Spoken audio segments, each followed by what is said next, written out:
Estaba hablando del producto de inercia. A ver, vuelvo y repito.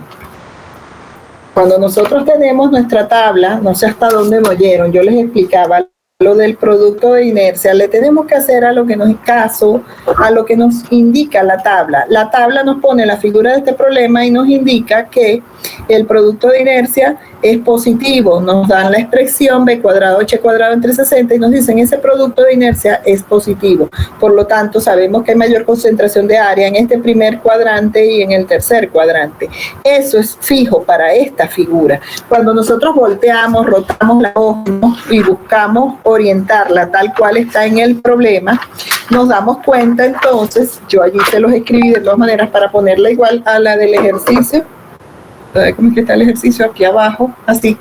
Cuando la rotamos y la ponemos como la del problema, nos queda algo así como esto. Fíjense que yo había marcado con la línea verde,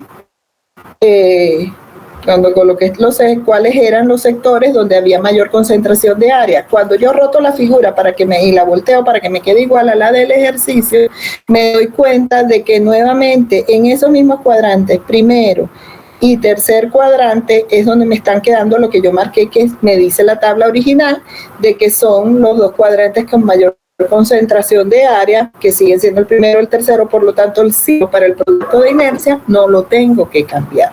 O sea, mantengo la expresión positiva como me lo da la tabla. No sé si me están entendiendo, es lo que aquí calculamos. Entonces me quedé con el signo, aquí se los indico, sigue siendo positiva, ya que cuando volteamos la hoja, etcétera, rotamos la hoja para ponerle igual a la de la tabla a la del problema, nos sigue quedando positivo. Entonces nos quedamos con el signo positivo. Insisto y hago acotación siempre con esto.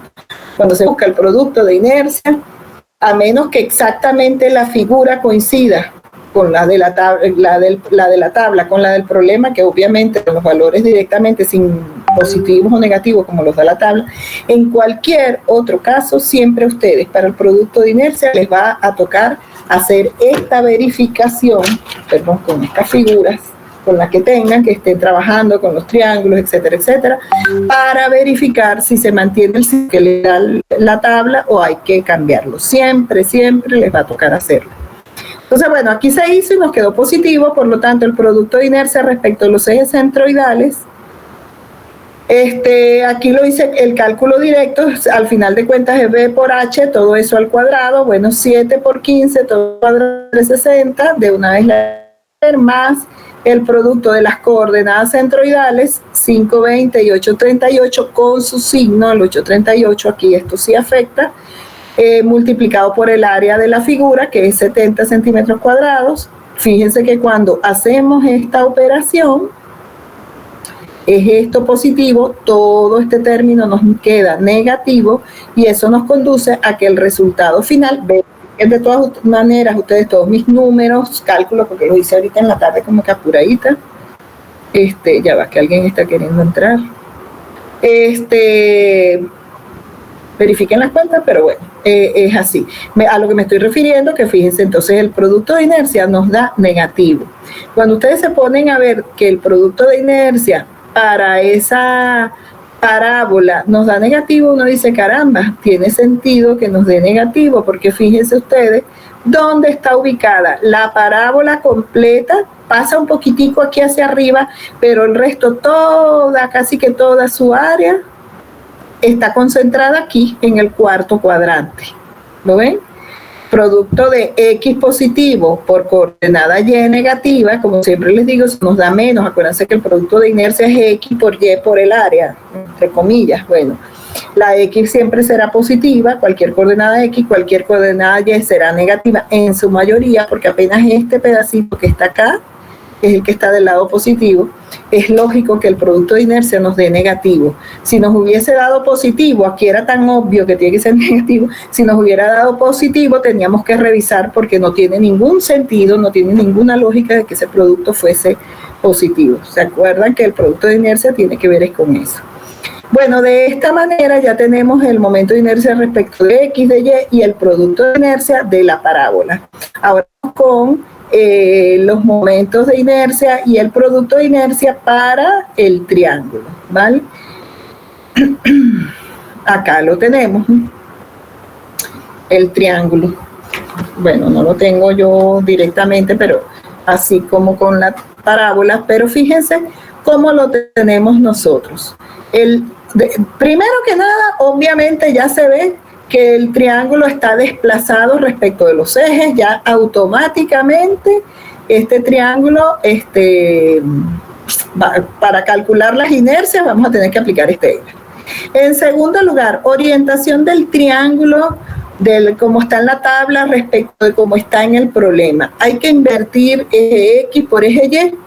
Yo diría lo siguiente, fíjense cómo lo tenemos nosotros acá se los coloqué tal cual está en la tabla. La tabla nos pone los ejes, el ángulo a 90 grados aquí a la izquierda y un vértice acá. Ajá. ¿Alguien levantó la mano? No sé si quiere preguntar algo. Como que fue por error. Bueno, entonces tenemos... en el chat. Soy yo la que no está viendo el chat. ¿Qué pasó acá? Profe, una pregunta. No. Lo que pasa es que tú estás llegando ya, tú estás en la parte final, cuando ya los estás sumando.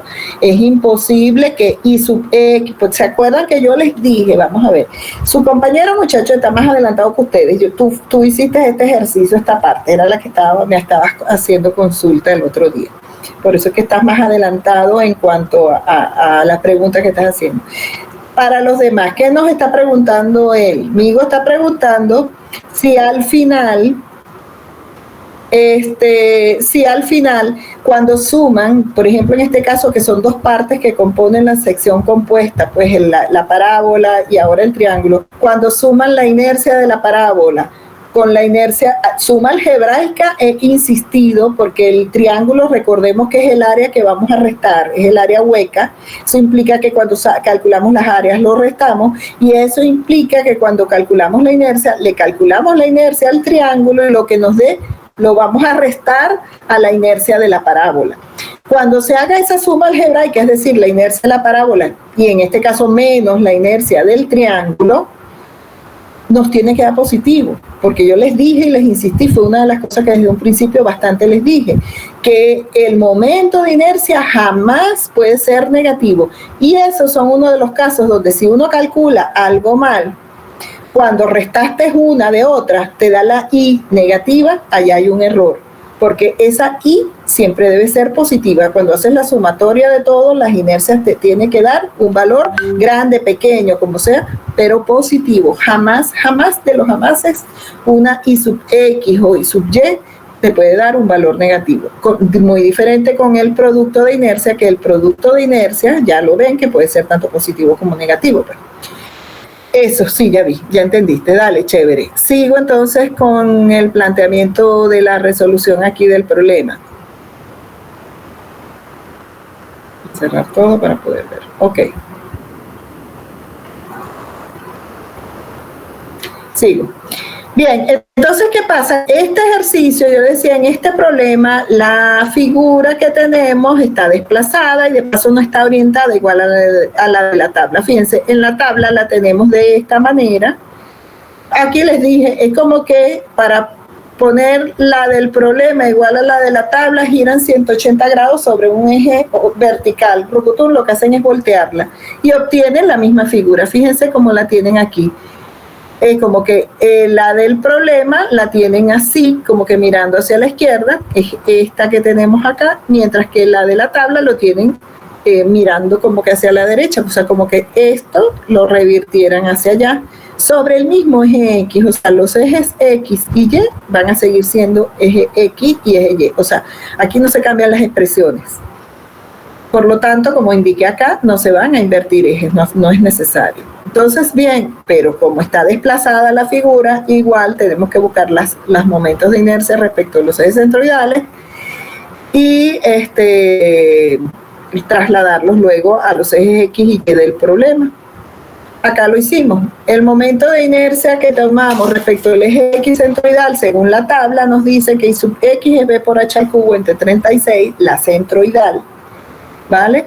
O sea, respecto de un eje X que pasa aquí por el centroide de la figura, sustituimos valores, ya además está decir quién va al cubo, la coordenada, o perdón, mejor dicho, la dimensión perpendicular a este eje X centroidal, y esa dimensión perpendicular es la altura del triángulo esta que tenemos acá. Ese es el término que va aquí al cubo.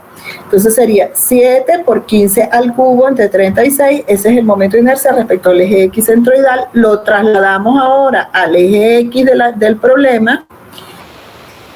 Entonces, el momento de inercia respecto a este eje X será el del eje X, igual al del momento de inercia respecto del eje X centroidal, más el producto del área por la distancia entre los dos ejes X, el eje X que pasa por aquí y esa distancia no es más que la coordenada Y del centroide del triángulo, que ya la teníamos determinada y nos había dado 9.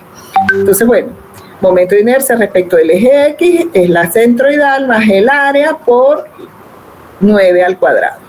9 negativo, positivo, no importa porque está al cuadrado, eso nos va a dar positivo. Ya tenemos I sub X, hacemos lo mismo con el eje Y.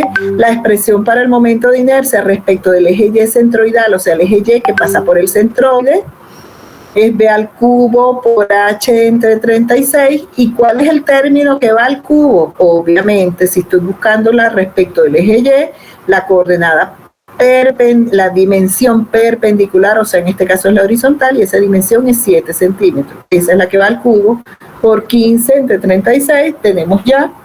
Entonces el momento de inercia respecto al eje Y centroidal, y lo vamos a trasladar de este eje Y centroidal acá al eje Y del problema, y esa distancia no es más que la coordenada X del centroide de ese triángulo. ¿Ok? Sustituimos valores, 142,92 más el área por 567 al cuadrado. Tenemos la Y. Estas dos son las que le vamos a sumar algebraicamente a este problema.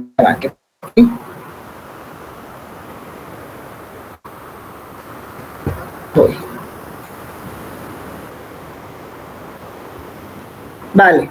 Entonces, hecho eso, ya tenemos el momento de inercia respecto del eje X, el momento de inercia respecto del eje Y. Nos falta el producto de inercia. Para el producto de inercia del triángulo,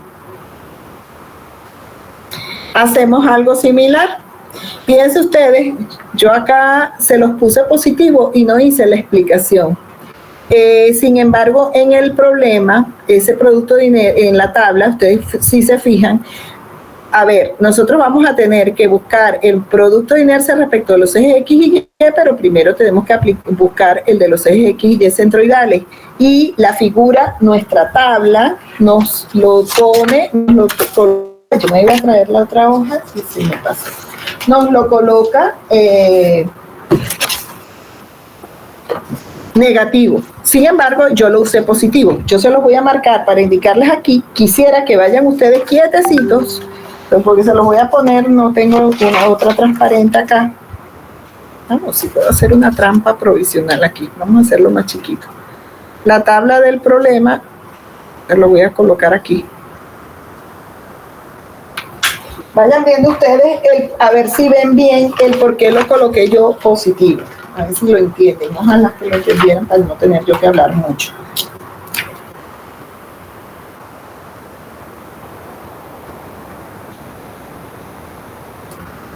Voy a usar la misma hoja para poderla voltear.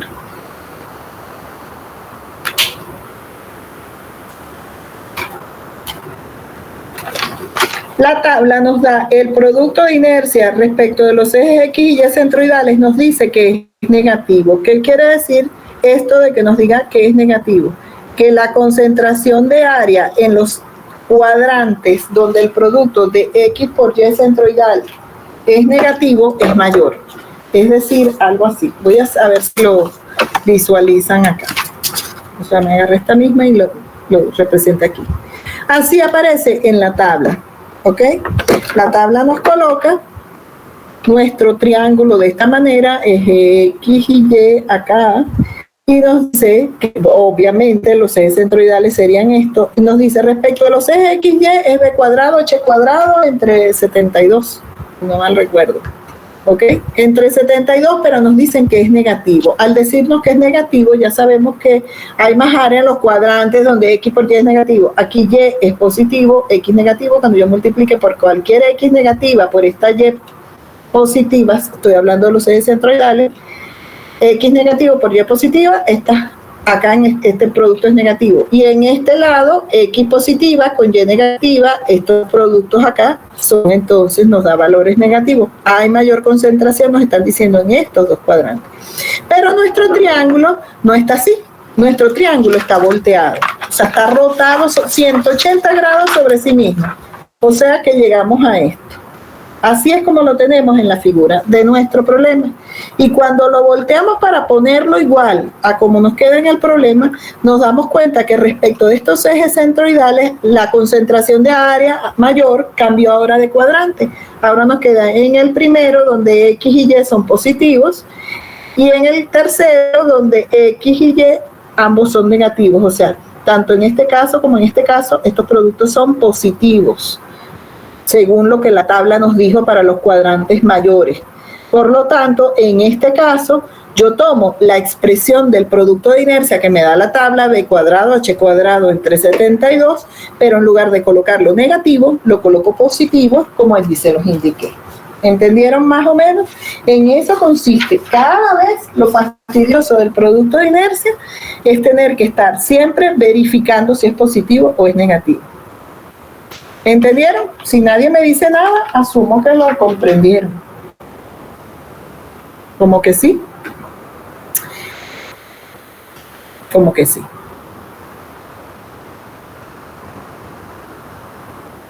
Chévere. Gracias por responder. Entonces, bueno, el punto es que ya podemos determinar el producto de inercia respecto de los ejes centroidales, nos da un valor positivo, y ese producto de inercia respecto a los ejes centroidales, aplicamos Steiner más el producto de sus coordenadas X por Y por su área, con su signo, las coordenadas siempre. Entonces, fíjense, nos queda 153,13, al final menos todo esto, porque este signo nos pone negativo todo este lado de la expresión. Y nos queda también el producto de inercia para el triángulo negativo, lo cual tiene tanta lógica como en el caso de la tabla.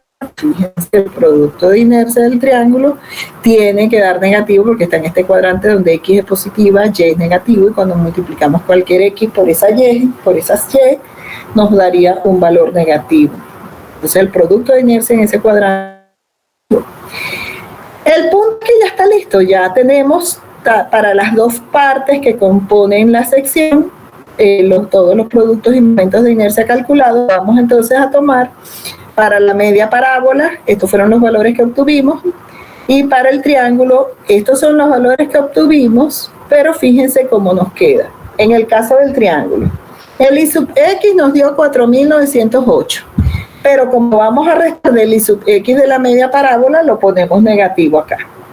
El I sub Y nos dio positivo. También, como lo vamos a restar de la parábola, lo ponemos negativo aquí. Como el IXY nos dio negativo, y lo vamos a restar, o sea, el menos para la resta, y se repite menos porque es el signo con que nos dio. Entonces es menos, menos. Fíjense que este producto de inercia, en este caso, al final, en esta suma algebraica, nos va a quedar, este es el que va a quedar positivo. ¿Lo ven? Se invierte en ese caso el signo.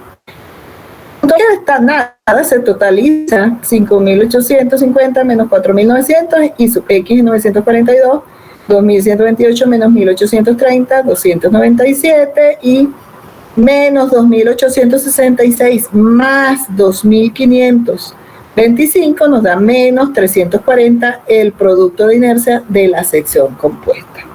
¿Lo ven? Obviamente quedó siendo negativo el producto de inercia de la sección compuesta, o sea, de esta pestañita, porque también toda ella, la mayoría de esa figura está contenida en este cuadrante, por lo tanto, el producto de inercia de ella es completamente lógico que nos esté dando un valor negativo.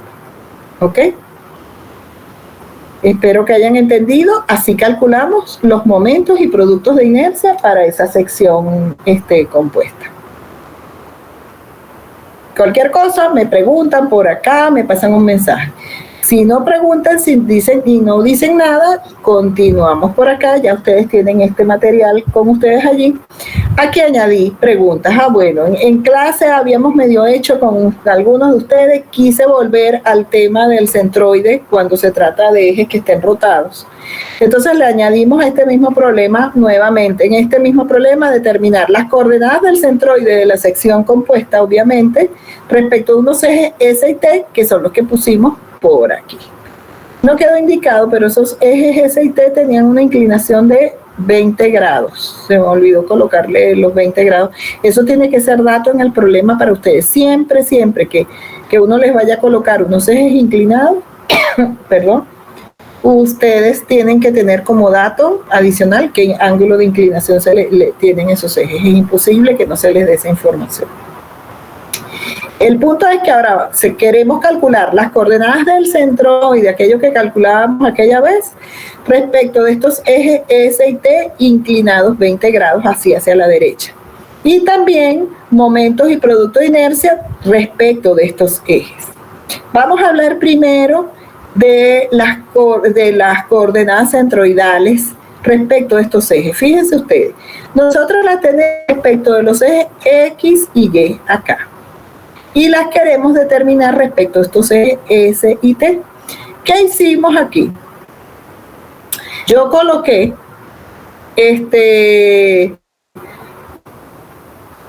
bueno, en definitiva, no sé, a veces yo invento una cosa mientras estoy hablando, tengo que ver qué fue lo que les planteé a ustedes. Fíjense ustedes, como estos ejes están rotados, yo tengo que aplicar primero teorema de los ejes paralelos para trabajar, trasladar lo que ya conozco a otro punto. Como ya yo conozco respecto de X y Y, digamos algo así, pero fíjense que aquí va un detalle. ¿Qué me inventé yo? Al final, si yo logro determinar estas coordenadas respecto de unos ejes que estén aquí, que los llame X' y Y', respecto de que tengan un origen común con los ejes inclinados, si yo llevo esas coordenadas para acá, ¿qué va a pasar? Ya después puedo aplicar directamente, para ponerlo más fácil para ustedes, las ecuaciones de rotación de los ejes. Ustedes aplican, si ya la conocen respecto de un eje Y' y un eje X', que esas coordenadas le aplican rotación de ejes y automáticamente ya les van a dar las coordenadas respecto de S y de T. Recuerden que esa ecuación de transformación de coordenadas, pues, para determinar las coordenadas con ejes inclinados, la condición es que ambos sistemas de ejes tengan un origen común. Por eso hablo acá yo de unos ejes auxiliares X' y Y' que estén ubicados con el mismo origen que S y T. ¿Ok? Lo que les indiqué acá, vamos a colocar primero esos ejes X' y Y' que en el mismo origen de S y T y que sean paralelos, obvio, a los ejes X y Y del problema, a Y y a X acá, que casi no se ve el eje X. ¿Qué vamos a hacer? Como conocemos las coordenadas respecto de X y Y, conozco este punto, lo que nos toca es proyectarlo sobre esos ejes normales, proyectamos ese centroide sobre esos ejes normales y ya teniéndolo acá, respecto de X' y Y', nos toca solo aplicar las ecuaciones de rotación. Y eso fue lo que hicimos acá. Nuestras coordenadas centroidales que obtuvimos fueron 379 en X y menos, esa parte no salió el menos, aquí menos 652 para el eje Y. Este es el centroide para la sección compuesta. Y nosotros aquí ya acá les coloqué los ejes X' y Y'. Si yo conozco ya con todo el centroide, lo que tengo que hacer es traerlo para acá. Entonces, fíjense, no olvidemos que mis ejes X' y Y', a diferencia de estos otros originales, tienen su origen aquí. Fíjense que mientras para este centroide, como el eje X está aquí arriba, se mide hacia abajo, la coordenada Y centroidal es negativa, ¿verdad? Para este nuevo sistema de ejes X' y Y', el origen está aquí abajo, esa coordenada va a ser positiva. En cambio, para el centroide anterior, fíjense que para el sistema de ejes anterior, el centroide aquí tenía coordenada X positiva, el origen estaba aquí atrás, pero ahora, según este nuevo sistema de ejes, ese centroide nos queda hacia atrás, la coordenada X va a ser negativa, porque sí, no hay para dónde.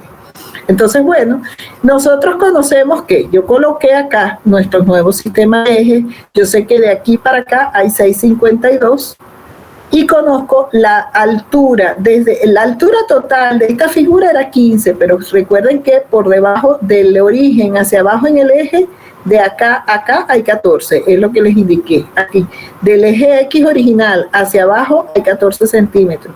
Si hay 14 le quito estos 652, me queda esta altura de aquí, que sería la coordenada Y refleje Y', 14 menos 652, positiva. Y esa yo, que si vieron aquí, yo le había puesto 1.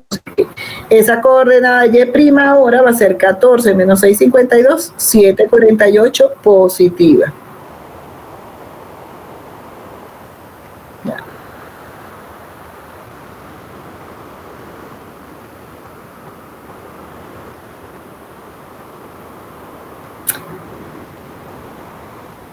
Ok, sigo aquí.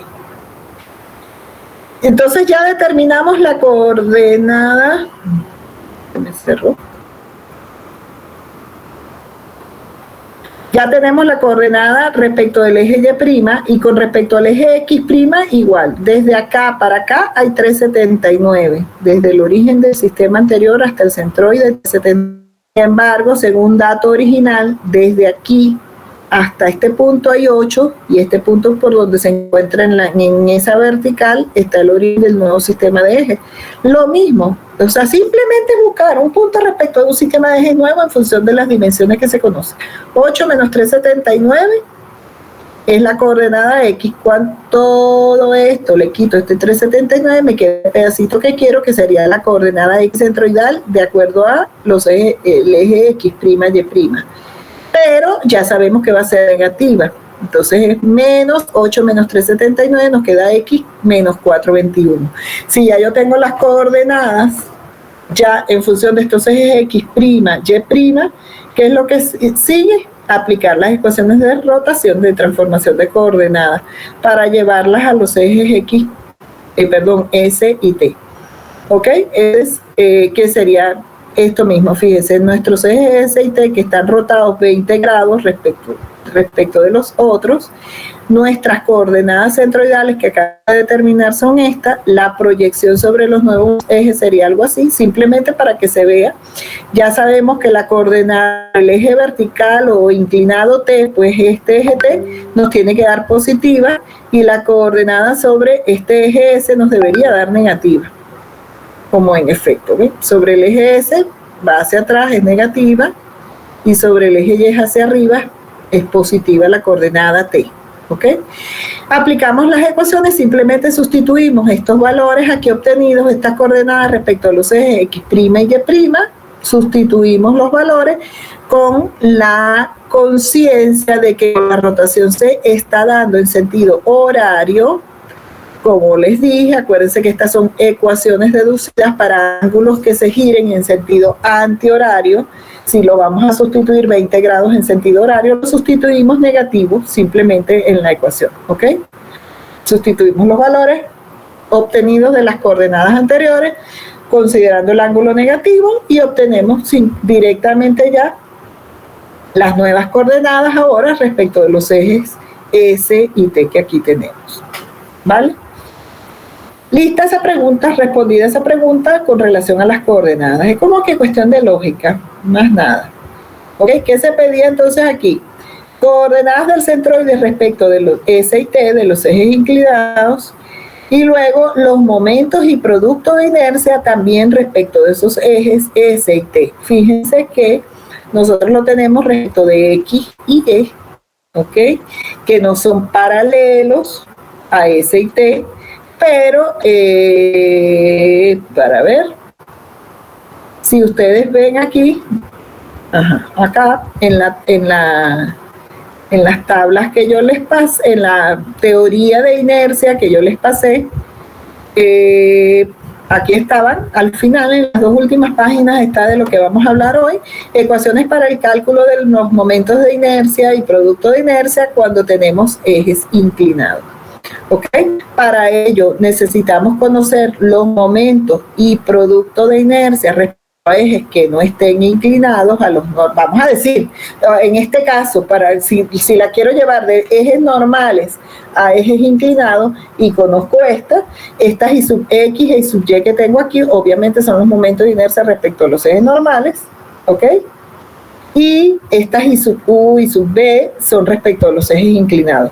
Pero estas ecuaciones aplican como sea. Podría ser que yo la tuviera respecto de unos ejes inclinados y lo quiero llevar a ejes normales. Es exactamente lo mismo. Se sustituyen los valores conocidos respecto de los ejes inclinados y lo que vamos, y con el ángulo que corresponda, y eso nos va a dar los momentos y productos de inercia respecto de los ejes normales. O sea, las ecuaciones aplican para una cosa o para la otra. Entonces el punto es que tenemos las ecuaciones de rotación cuando tenemos ejes inclinados. ¿Cuál es la condición que siempre hay que cumplir? Lo mismo que para la transformación de coordenadas. Si yo quiero aplicar ecuaciones de rotación de ejes para llevar de unos ejes inclinados a unos normales o de unos ejes normales hacia unos ejes inclinados, es obligatorio que ambos ejes tengan un origen común. ¿Se entiende? O sea, deben tener un origen común para poder aplicar las rotaciones. Eso es lo que quería acotar. Entonces, fíjense, vamos a eso. Momentos y productos de inercia respecto a esos ejes S y T. ¿Qué pasa? Nosotros conocemos I sub X e I sub Y y el producto de inercia respecto de los ejes X y Y originales del problema. Como les decía, nosotros necesitamos también hacer como que esto mismo, trasladar esos momentos y productos de inercia a unos ejes que estén aquí, que serían paralelos, que son estos de acá, que son paralelos a X y a Y, los trasladamos, ¿verdad?, para acá, y a esto les aplicamos las ecuaciones de rotación para calcular inercia. Chévere, aplico Steiner para trasladar de unos ejes hacia estos, es lo primero que tengo que hacer. Lo único que tienen que tener en cuenta y nunca olvidarse de que cuando uno aplica teorema de los ejes paralelos, ese teorema de los ejes paralelos calcula la inercia respecto de unos ejes, conociendo cuál inercia en todo caso, el momento de inercia respecto a los ejes centroidales. Y resulta y acontece que en este problema las inercias totales que hemos determinado nosotros aquí siempre fueron respecto a estos ejes X y Y que no son centroidales. Y yo para trasladar a los ejes S y T que están aquí, para trasladar a los ejes X' y Y' que pienso colocar para luego rodar y llevar a los ejes S y T, necesito trasladar a estos ejes horizontal y vertical, X' y Y', pero no tengo la inercia porque esta de aquí no es centroidal. Entonces, ¿qué toca hacer primero? Bueno, buscar dónde está el centroide de la sección compuesta y aplicar Steiner al revés, ya que la que yo llamo Steiner al revés, que es teniendo el momento de inercia respecto de X, calcular el momento de inercia respecto del eje X centroidal de la sección compuesta. O sea, despejar I sub X, que sería entonces el momento de inercia I sub X menos el área por la distancia al cuadrado entre los dos ejes. Y lo mismo para el eje Y. Y una vez que tenga esas inercias centroidales de la sección compuesta, voy a trasladarla al eje X' y Y'. Eso es lo que aquí indicaba. Aquí indiqué, por ejemplo, no hay escala, esto quedó un poquito muy desplazado hacia arriba, debería ser más bajito, pero bueno. Este C que está aquí, este C' es el centroide de la sección compuesta, que nos dio de coordenadas 3,79 en X y 6,52 negativo en Y, ¿ok? Este es el centroide de la sección compuesta. Estos serían mis ejes centroidales de la sección compuesta, porque este es el centroide de la sección compuesta. Entonces, colocamos estos ejes X y Y centroidales en el centroide de la figura, ¿verdad? ¿Y qué vamos a hacer? Esas I sub X, I sub Y, I sub XY que calculamos respecto de estos ejes, las vamos a llevar a estos centroidales, para lo cual aplicamos Steiner al revés, es decir, según Steiner, el momento de inercia es el centroidal más A por D al cuadrado. Yo voy a calcular ahora, son las centroidales que están acá. Despejo y queda I menos A por D cuadrado. ¿Lo ven?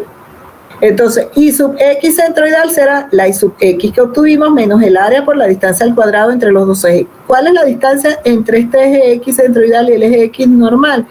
La altura esta, que es la coordenada Y del centroide de la sección compuesta.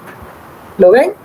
Entonces aquí vamos, aquí coloqué los valores y vamos a los cálculos. El I sub X sería, ¿cuánto nos dio el momento de inercia respecto de X de la sección compuesta? Fíjense, 942,12.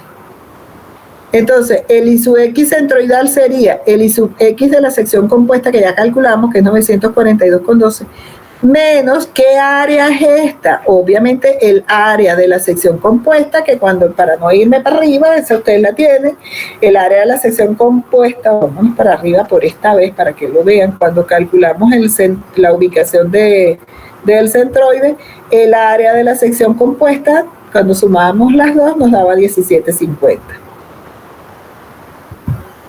Entonces tenemos ya el momento de inercia respecto al eje X centroidal sería el I sub X que calculamos al principio menos el área por el cuadrado de la distancia entre los dos ejes, que es la coordenada Y.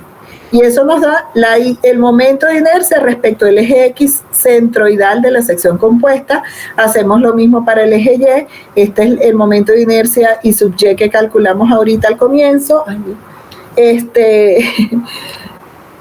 Le restamos el producto del área por la distancia entre el eje Y centroidal y el eje Y normal, que es 379 al cuadrado, y eso nos da el I sub Y. Fíjense que aquí es donde también se corre el riesgo de que si hay errores, obtengamos de repente un valor de inercia negativo. Cuando hay estas restas, tenemos un valor menos otro, nos pueden dar negativos. Si nos da un negativo acá, revisen porque está malo, porque es imposible que por cálculo los momentos de inercia I sub X o I sub Y nos puedan dar negativos, repetido infinitas veces ya por mí para ustedes. Y luego, por último, el producto de inercia. Steiner para el producto de inercia igualito se calcula, el I sub XY centroidal será el de respecto a los ejes X y Y que calculamos, que nos dio menos 340, menos el producto de las coordenadas X y Y por el área de la sección, ¿ok? Y nos da un I sub XY positivo. Ahora, ¿qué pasa? Esta figura, no, o sea, fíjense que esto es menos 652, yo debería haberlo dibujado aquí más abajo, pero eso me está diciendo que en este primer cuadrante ahora está quedando más área de esta pestaña que en el tercero. Bueno, en cualquiera de los dos es mentira, porque prácticamente el primero y el tercero, donde X por Y es positivo, y acá X es negativo y Y también. Entre ellas dos, en realidad, es donde hay mayor área concentrada, y ahora al revés, el producto de inercia respecto a esos ejes centroidales nos da positivo. Es lógico el resultado. Entonces, fíjense, ya tenemos las inercias centroidales. Una vez que tenemos estos momentos de inercia centroidales, ahora sí, que son de la sección compuesta, no es que son de una parte o de la otra, son de la sección compuesta, vamos a trasladarlos a estos ejes que X' y Y' que habíamos nombrado aquí, que son paralelos porque son horizontal y vertical, y ya con eso luego lo que va a restar es rotarlos. Entonces aquí lo tenemos. Ya aquí estaban, vamos a decir, los ejes centroidales y vamos a llevarlos a X', Y'. ¿Lo ven? Y bueno, dale, aquí vamos a calcular entonces, ya teniendo ya esas inercias centroidales, vamos a trasladar a los ejes correspondientes. ¿Ok? Fíjense ustedes, si voy a calcular el momento de inercia respecto del eje X', sería el momento de inercia respecto del eje X centroidal, que es este que está acá, más el producto del área. ¿Qué área? El de la sección compuesta, porque ya estamos trabajando con la sección compuesta, por el cuadrado de la distancia entre este eje X centroidal y el eje X' que colocamos, y esa coordenada no es más que estas que habíamos calculado aquí. Fíjense, cuando estábamos buscando las coordenadas, antes de rotar, cuando colocamos los ejes X' y Y', determinamos la distancia entre el eje X centroidal y el eje X', que es esta altura Y, que nos dio 748, y también por este lado tenemos la otra coordenada, que sería la distancia la coordenada X negativa que habíamos obtenido, que era 8 menos 379, que nos dio menos 421. Esos son los valores que vamos a usar aquí porque estamos hablando de distancias nuevamente entre los ejes centroidales y los ejes X' y Y'. Punto. Entonces, bien, ¿qué aplicamos? Steiner. Ahora ya no es Steiner al revés, ahora es Steiner al derecho. Simplemente ahora, por ejemplo, I sub X' va a ser el I sub X centroidal más el área por la distancia al cuadrado. El I sub X centroidal lo acabamos de calcular, 198,19, más el área de la sección compuesta por 748, que es lo que nos dio esta altura hace ratico. Y luego eso nos da al final el valor de I sub X, 1177. Hacemos lo mismo para el eje Y. Nos llevamos la inercia respecto del eje Y centroidal al eje Y', y sería igual el momento de inercia respecto del eje Y centroidal, 45,89, más el área por esto que es 421 negativo al cuadrado, nos queda positivo, nos da 356, y finalmente el producto de inercia respecto de los ejes X' y Y', que sería el producto que nos dio 91,82 positivo,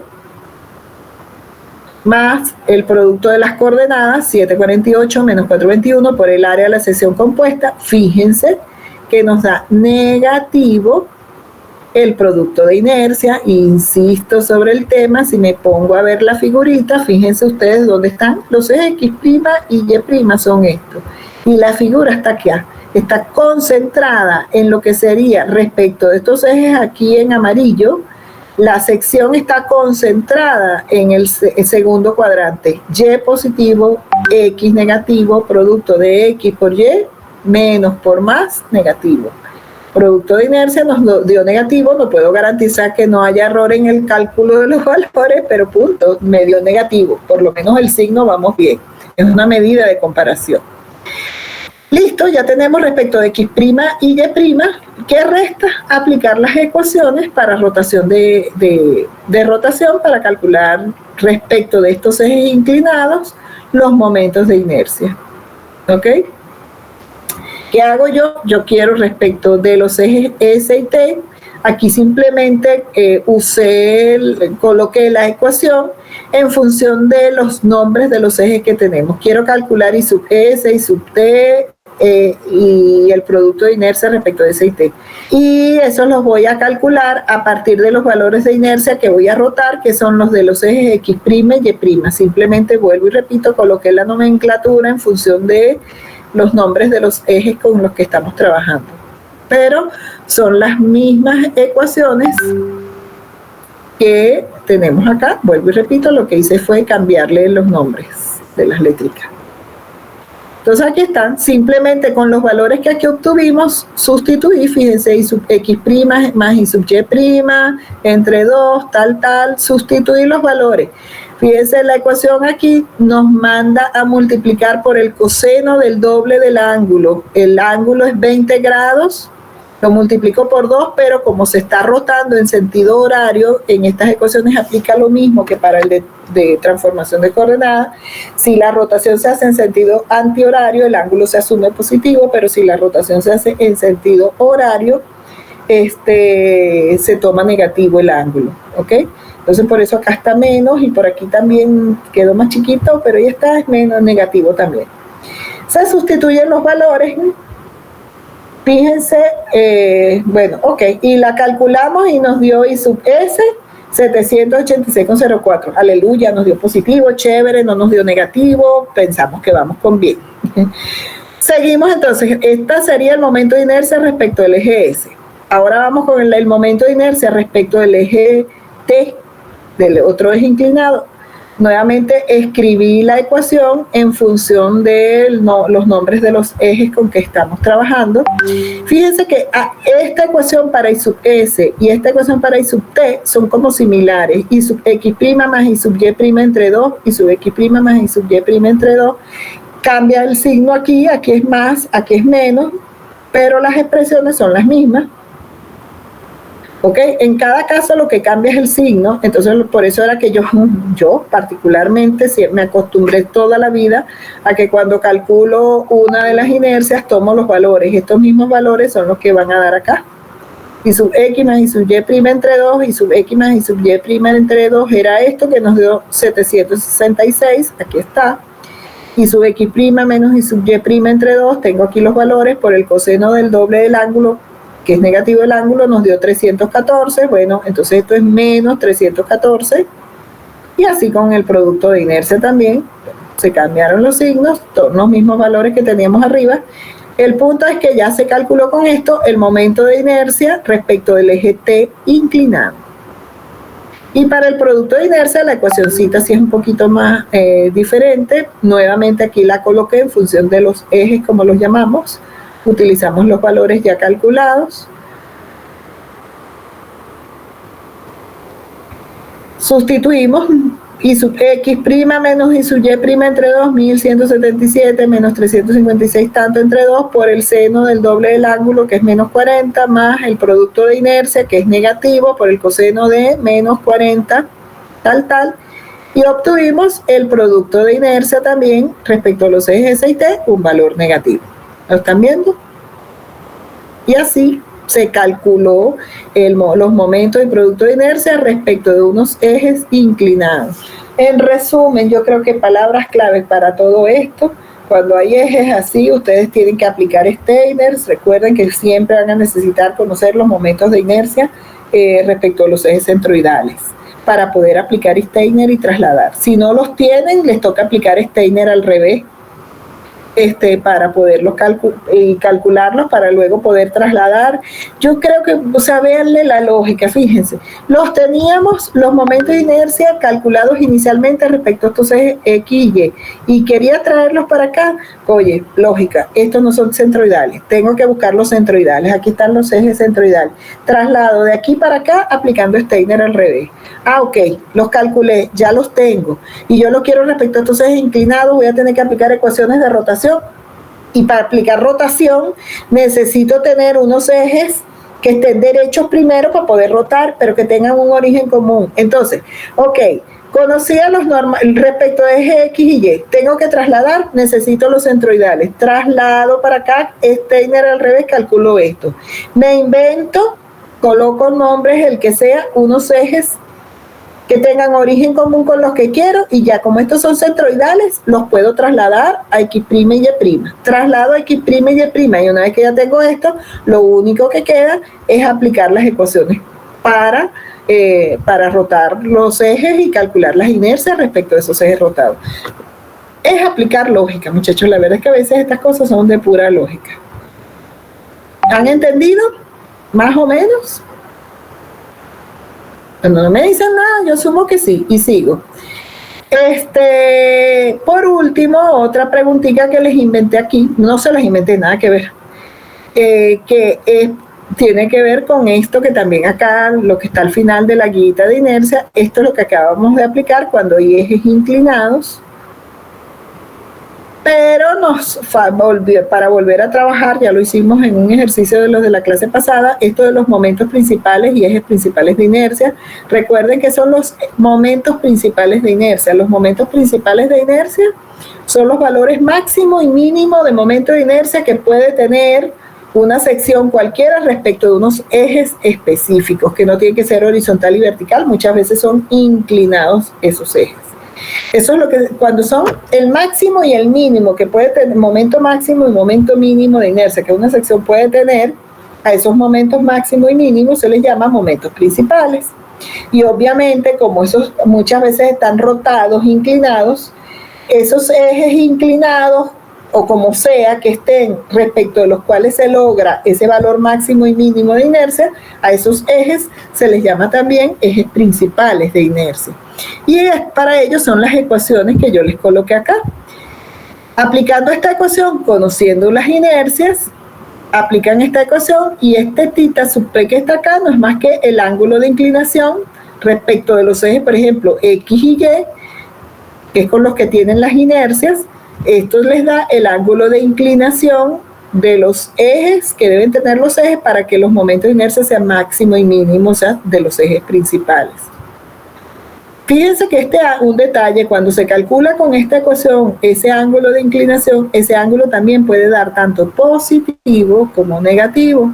Si ustedes calculan aplicando esta ecuación el ángulo y les da positivo, es que lo que les están diciendo es que respecto de esos ejes X y Y con que calcularon las inercias originalmente, la rotación para llegar a los ejes principales van a ser en sentido antihorario. Si cuando calculan el ángulo les da negativo, es porque les están diciendo esa rotación va a ser en sentido horario para llegar a los ejes principales. Entonces, si les da 20 grados, ¿qué pasa? Y ustedes la tienen respecto a unos ejes X y Y normales, bueno, van a rotar en sentido antihorario 20 grados con un origen común, y eso van a ser los ejes principales. Que les dio menos 20, es porque los tienen que rotar en sentido horario, y entonces les da la orientación de los ejes principales, que en sentido horario sería algo así. ¿Ok? Eso con relación al ángulo de inclinación de los ejes principales, y luego está la expresión, yo no sé, esta la puse yo tal cual, lo que hice fue copiar y pegar. Yo pondré aquí I máximo. Perdón, antes de seguir con esto, me preguntaste, es lo que te estoy diciendo, ese ángulo θ P puede ser tanto positivo como negativo. Si te da positivo, a ver, ya va, vamos para acá, para el problemita, se me perdió, aquí, a ver los ejes. Suponte tú que tú tienes la inercia respecto de los ejes X' y Y', las inercias, producto de inercia, y calculas θ.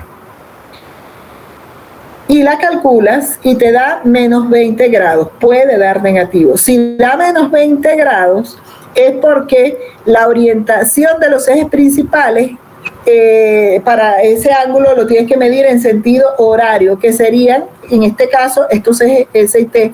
Es decir, vuelvo y repito, que no es el problema acá, pero si fuese el caso de que tienes IX', Y', tienes unos ejes así cualquiera, y teniendo las inercias y productos respecto a estos ejes normales, como aquí los tienes, y calculas el ángulo de inclinación y te da menos 20 grados, eso quiere decir que tus ejes principales de inercia serían este S y T, porque son unos ejes rotados menos 20 grados porque es en sentido horario. Si el ángulo lo calculas y te da positivo, es porque ese ángulo lo vas a girar en sentido antihorario a partir de los ejes donde conoces la inercia. Si mis ejes son estos y me da menos 20, el ángulo tenía que ser entonces hacia la izquierda, antihorario, ¿ok? Puede ser tanto positivo como negativo. Entonces, bueno, les decía eso con relación al ángulo, pero cuando van a determinar los momentos principales de inercia, yo estaba hablando de que esto está como que al revés, porque aquí es más, menos. Cuando se utiliza el más, lo que se obtiene es el momento máximo, obviamente, y cuando se usa el menos, lo que se obtiene es el mínimo, ¿ok? Esto tendría que haber dicho más bien y mínimo y máximo. Se utilizan los valores de las inercias y el producto de inercia. Cuando se aplica esta ecuación con el signo más, obtienen el momento máximo. Cuando se aplica esta misma ecuación, sustituyendo el menos acá, obtienen el mínimo valor del momento de inercia de la sección. ¿Ok? Y eso fue lo que añadí yo acá en este problemita. Una última pregunta. Determinar la orientación de los ejes principales, así como el momento de inercia máximo y mínimo respecto de los ejes S y T que aquí se tienen. O sea, vamos a buscar la orientación no en base a X y Y, ni a X' o Y', sino les pido orientación de ejes principales respecto de S y T, estos que están acá. ¿Ok? ¿Qué quiere eso decir? Que mis ecuaciones para calcular la orientación y el valor de los momentos de inercia máximo y mínimo, para determinar esto, ¿qué valores de inercia voy a usar? Si los quiero, si mi pregunta me dice respecto de los ejes, bendito sea Dios, respecto de los ejes S y T, ¿ok? Quiere decir que yo voy a usar en el cálculo las inercias respecto de S y T. Esto que está aquí es nuestra ecuación para determinar la orientación de los ejes principales en función de los ejes S y T. Entonces, ¿qué valores vamos a usar? Esto que obtuvimos aquí. ¿Ok? Si se pidiese la orientación de los ejes principales respecto de los ejes X y Y centroidales, tenían que haber usado los momentos y productos de inercia respecto a los ejes centroidales. Si se pidiera la orientación de los ejes principales respecto a los ejes X y Y del problema, los originales, estos ejes X y Y, iban a tener que usar estos valores de momentos y productos de inercia respecto a los ejes X y Y. ¿Entienden? Entonces, cuando vamos a buscar orientación de ejes principales, se tiene que indicar respecto de quién, de qué ejes vamos a buscar esa orientación. Respecto de S y T, entonces tengo que usar las inercias respecto de S y T. Eso es lo que quiero decir. Fíjense ustedes que aquí, cuando sustituí los valores de las inercias respecto de S y T, acá, nos dio un valor de ángulo positivo, 4410. Cuando sustituí los valores, despejé, calculé, tal, nos dio 4410, un valor positivo. Quiere decir que esos ejes principales respecto de ese T, fíjense que nos dio tita 44 grados. Quiere decir que respecto de ese, aquí por ejemplo, yo giro 44 grados, o sea, si esto es 20, 44 es 24 grados por arriba, por acá, y por aquí estaría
sí.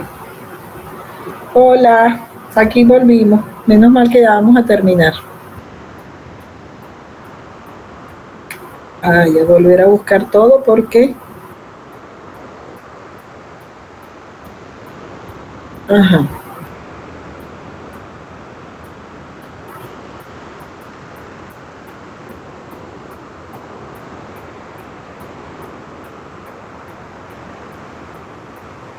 Ok, chicos, volví. Ya estamos terminando. Ya vieron entonces que el ángulo de inclinación es positivo en sentido antihorario. Ahora, los momentos principales de inercia, esta es la ecuación adaptada a los nombres que tenemos nosotros en nuestros ejes. Sustituimos directamente S y sub T en las ecuaciones y así obtenemos el valor máximo y mínimo del momento de inercia. En cualquiera de estas ecuaciones, cuando uno aplica estas ecuaciones así, es donde luego cuando toque restar una cosa de otra, se corre el riesgo de que haya algún error en los valores y el negativo sea más grande y nos vaya a dar un momento de inercia negativo. Nunca, en ningún caso, un momento de inercia le puede dar negativo. Ni sub X, ni sub Y, ni I máximo, ni I mínimo. Ningún caso, todos estos valores siempre deben ser positivos. ¿Cuál es el que sí les puede dar negativo? El producto. El producto de inercia es el único que pueden obtener con valor negativo.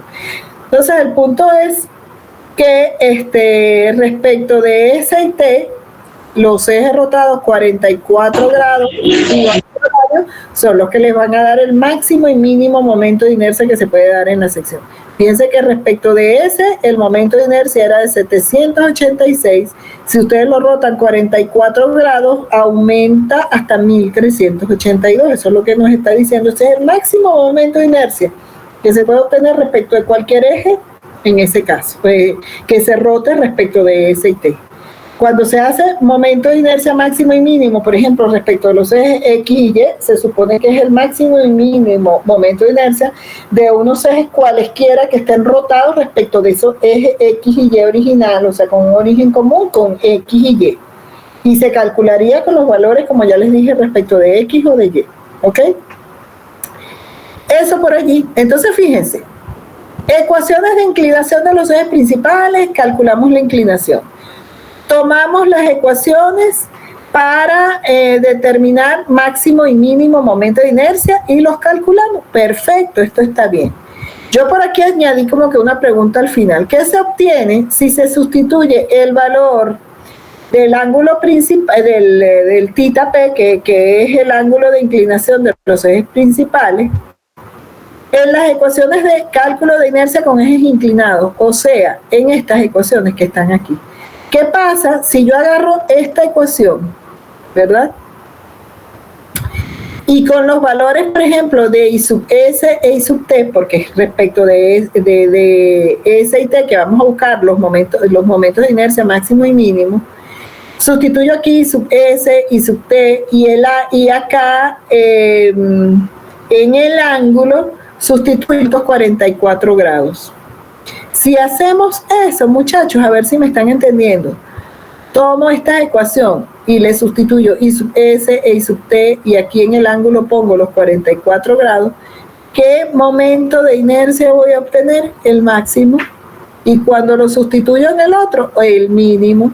O sea, obvio, si estas ecuaciones son para ejes inclinados respecto de otros ejes, si yo tengo las inercias respecto a los otros ejes y le sustituyo el ángulo para el que se supone que voy a obtener los ejes principales, y sustituyo este valor, estas inercias que voy a obtener tienen que ser estos valores, la máxima y la mínima. Esas se las dejo a ustedes para que ustedes lo calculen. Vuelvo y repito, no sé si me entendieron, esa sería la idea de lo que tendrían que hacer, y verifiquen a ver si da igual. Debería dar igual. O sea, con este ángulo para las ecuaciones para ejes inclinados, y eso les va a dar también el I máximo y el I mínimo. ¿Ok? Ahora sí, ¿entendieron más o menos? Tienen que estudiar. ¿Preguntas? Ustedes nunca preguntan, muy pocos preguntan.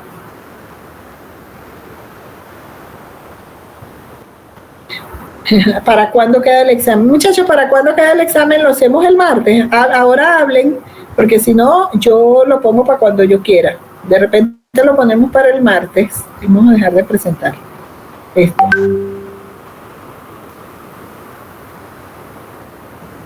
¿Lo ponemos este martes o lo ponemos el martes que sigue?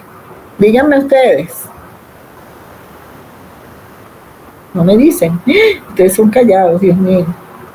A ver, ya va, no habría abierto el chat. El 27. Sí, dale. Miren, sí, vamos a hacerlo para el otro martes. De hecho, no, si me decían para chévere, salíamos de eso de una vez.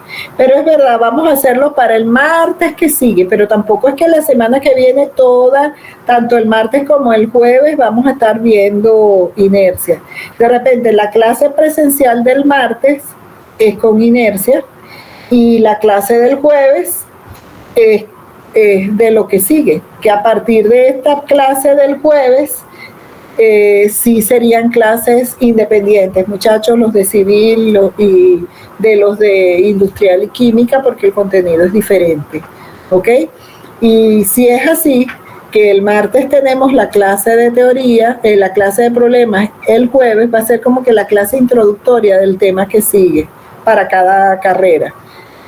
Lo cual quiere decir que por favor no se descuiden el jueves, porque tanto para la industrial y química, el contenido que sigue, que es el de cinemática y todo esto, es muy... El jueves nos dividimos, sí, el jueves vamos a tener primero una clase y luego la otra. Vamos a ver cómo hacemos, a quién les damos primero. Pero lo que quiero decir que el jueves, para los industrial y química que empiezan a ver la parte de cinemática, oye, entender la teoría es vital para que se... O sea, ahí es donde yo les recuerdo todo lo que son esas variables y les explico más o menos para que vayan viendo cómo se usa. Se la pierden, después van a andar muy perdidos. Entonces les agradezco que traten de estar presentes en su clase. Y los de y los de civil, también el tema de cerchas, de armadura, es muy, muy importante. Entonces es importante que ese día escuchen la clase y bueno, eso. ¿Ok? De todas maneras, también aplica que durante la clase o al final, pues un rato, nos tomemos igual un ratico para aclarar cualquier duda por esta vía también de la materia del parcial. ¿Ok? Entonces quedamos así. Parcial para el otro martes, no este martes. ¿Hoy es qué? Hoy es 15. 15 y 7, 22. Es 21, creo. Es 20 el martes que viene, por lo visto. No es el martes 20, sino el martes 27. Clase en línea de materia nueva el jueves. Y el martes hacemos ejercicios. De hecho, nos queda un problema por resolver de los que vimos. Hacemos ejercicios para cálculo de inercia, aclarar dudas, como les dije, y así quedamos. ¿Ok? Quedemos así, muchachos. Cualquier cosa también me escriben, me consultan y yo cuando puedo les voy respondiendo. Estén chéveres, estudien de todas maneras, vayan estudiando y nos estamos hablando. ¿Ok? Bueno, saludos, feliz fin de semana, que estén muy bien, muchachos. Cualquier cosa me escriben, chaito pues.